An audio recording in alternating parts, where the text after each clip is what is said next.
how to create groups and chat. So in messenger, so open the messengers and click here the pencil icon and create group chat now and add persons and chat now like this, add persons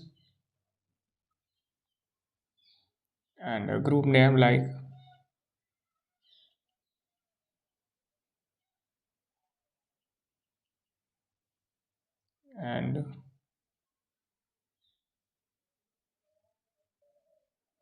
and the search now persons like this, and once again,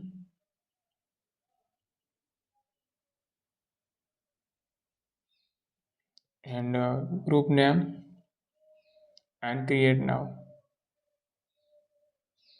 and chat now like this. Hi. So if you found this video helpful, don't forget to like, share and subscribe.